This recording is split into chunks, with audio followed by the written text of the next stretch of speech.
नमस्कार दोस्तों, मैं अमित तरफ सभी को मेरे यूट्यूब चैनल पॉलिटॉनिक पे स्वागत है। और दोस्त आज है मेरे ब्रॉयलर का 13 दिन, डेज 13।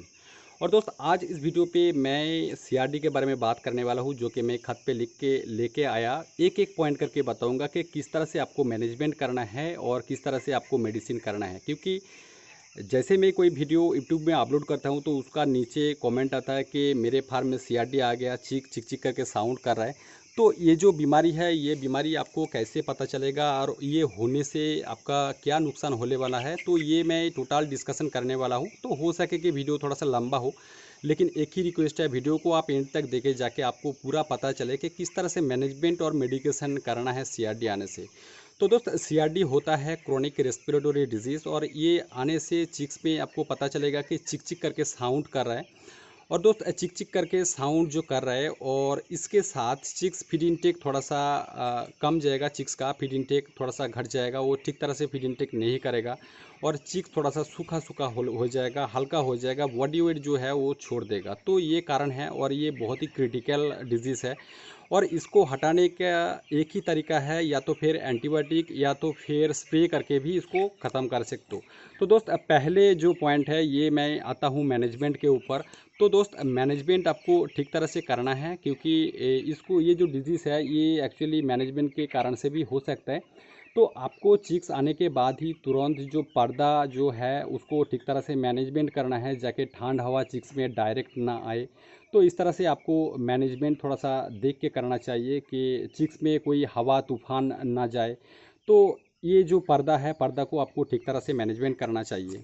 और दोस्त नेक्स्ट पॉइंट पे आता हूँ, वो है सीआरडी या तो फिर इकोलाई। तो दोस्त ये जो साउंड होता है ये इकोलाई का भी साउंड हो सकता है। तो आपको क्लियर कर लेना है कि कौन सा डिजीज़ आपका फार्म में आया है। इकोलाई भी हो सकता है, तो आपको पहले ये 100% क्लियर कर लेना है कि आपका फार्म में सीआरडी आया है। तो सीआरडी का आप ट्रीटमेंट शुरू कर दीजिएगा। तो दोस्त मैं जैसे ही कोई चिक्स मेरा आता है तो मैं पहले 24 आवर्स पानी में गुड़ का पानी या तो फिर शुगर का पानी इस्तेमाल करता हूँ। तो ये इस्तेमाल करने के बाद 24 आवर्स इसको इस्तेमाल करने के बाद मैं स्टार्ट कर देता हूँ एक छोटा सा डोज एंटीबायोटिक का।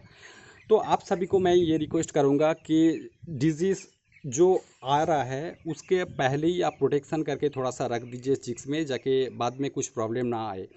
तो आपको मैं यही सलाह दूंगा कि छोटा सा एक 3 दिन का छोटा करके डोज आप एंटीबायोटिक की कर दीजिए। आप इंट्रोफ्लॉक्सासिन हो सकता है, लिवोफ्लॉक्सासिन हो सकता है, सिप्रोकोलिन हो सकता है। ये जो एंटीबायोटिक है इसका डोज पहले 3 दिन छोटा सा करके करके रख दीजिए, जाके बाद में कुछ प्रॉब्लम ना आए। और दोस्त आपको मैं ये बता देता हूँ कि कोई भी एंटीबायोटिक, मतलब आप 3 4 5 ये जो 3 दिन आपने एंटीबायोटिक का इस्तेमाल किए, ये एंटीबायोटिक का इस्तेमाल करने के बाद भी अगर 15 16 दिन में अगर आपका फार्म में सीआरडी या तो फिर साउंड आ रहा है, तो आपको ये जो एंटीबायोटिक अपने पहले इस्तेमाल किए, ये एंटीबायोटिक को आपको इस्तेमाल नहीं करना चाहिए। मतलब एंटीबायोटिक का डोज अगर आपका फार्म में एक बार फेल हो जाएगा तो उस लॉट का वो वाला एंटीबायोटिक आप ना देने से ही बेहतर काम करता है, और आप अलग जो एंटीबायोटिक है उसका इस्तेमाल कीजिए। तो एंटीबायोटिक का डोज जो है वो मैं बता दिया कि किस तरह से आपको करना है। और एक बात है, जैसे ही आप मतलब 3 4 5 दिन ऑलरेडी दे दिया पहले से, और आपको और एक बार देना है 21 22 दिन 23 दिन, ये जो 3 दिन है ये 3 दिन आपको देना चाहिए, जाके और बाद में मतलब 30 डेज़ के बाद जाके प्रॉब्लम ना आए। ऐसा भी सुनने के लिए मिला है मुझे कि चिक्स तो सभी ठीक था, लेकिन 27 दिन के बाद 30 डेज़ के बाद वो फिर से सीआरडी साउंड आ गया। तो ये जाके ना हो, तो ये पहले आपको प्रोटेक्शन करके रखना चाहिए। छोटा सा डोज और भी आप कर दीजिए 21 22 23 दिन ऐसा, मतलब इस टाइम में थोड़ा सा एंटीबायोटिक का डोज आप करके रख के जाके बाद में कुछ प्रॉब्लम ना आए।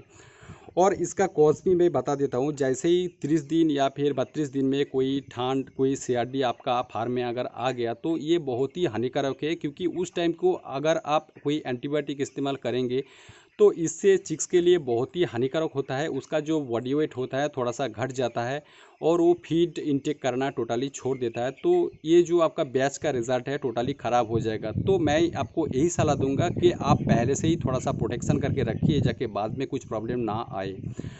और दोस्त मैं जो नेक्स्ट पॉइंट है ये है स्प्रे। तो स्प्रे के बारे में मैं बात कर रहा हूँ। अभी मान लीजिए कि आपका 10 दिन के अंदर अगर कुछ साउंड आ रहा है तो उसको एंटीबायोटिक देके आप ख़त्म कर सकते हो। अगर 10 दिन के अंदर अगर आप स्प्रे करना चाहिए, तो तो वो आप जो स्प्रे है वो ना करने से ही बेहतर है, क्योंकि छोटा चिक्स में स्प्रे करने से चिक्स थोड़ा सा भीग जाता है। तो आप अगर स्प्रे कर रहे हो कोई डिसइंफेक्टेंट का, तो वो आप स्प्रे कीजिए 15 दिन के बाद, तो वो बढ़िया रिजल्ट मिलता है। और अगर आप सीआरडी के लिए स्प्रे कर रहे हो कोई डिसइंफेक्टेंट, तो उसके साथ थोड़ा सा लहसुन को पेस्ट करके उसका जो पानी निकलता है उस पानी को आप डिसइंफेक्टेंट्स के साथ मिला के स्प्रे कीजिए। और ये भी बहुत ही कामगार मेडिसिन है, ये मैं इस्तेमाल करता हूँ, इसका रिज़ल्ट भी मुझे बढ़िया मिलता है। तो इस तरह से आपको स्प्रे करना है। और जैसे ही 30 दिन के बाद अगर आपका फार्म में सीआरडी या तो फिर साउंड कुछ आ गया, तो आप स्प्रे करके ही उसको ख़त्म करने की सोचिए, क्योंकि एंटीबायोटिक देने से बहुत ही नुकसान हो सकते हैं आपका फार्म में।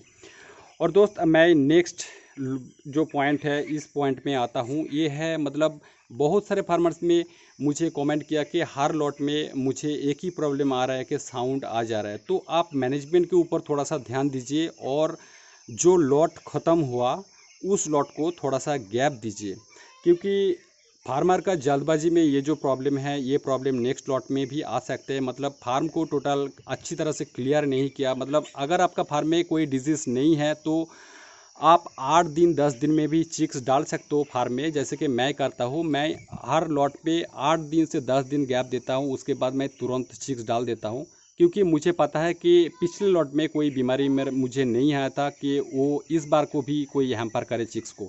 तो ये आपको 100% क्लियर कर लेना है कि आपका फार्म में अगर कोई बीमारी, कोई ठंड, कोई इकोलाई अगर बीमारी कुछ आया है, तो आपको गैपिंग पीरियड जो है थोड़ा सा ज़्यादा देना है और फार्म को एकदम 100% क्लीन कर लेना है, जाके इस फार्म का मतलब इस बैच का कोई बीमारी जाके नेक्स्ट लॉट पे कोई हैम्पर ना कर पाए। तो ये आपको मेंटेन कर लेना है। और दोस्त ये जो फार्म क्लीनिंग का जो वीडियो है मैं ऑलरेडी मेरे चैनल पे दे दिया, आप एक बार चेक कर लीजिए कि किस तरह से फार्म को आपको 100% क्लीन करना है। क्योंकि जल्दबाजी में अगर आप गेम स्टार्ट कर रहे हो, मतलब 8-10 दिन में स्टार्ट कर रहे हो, तो उसके लिए आपको क्लीनिंग पर्पज़ पे ज़्यादा ध्यान देना होगा, जैसे कि मैं करता हूँ हर लॉट में।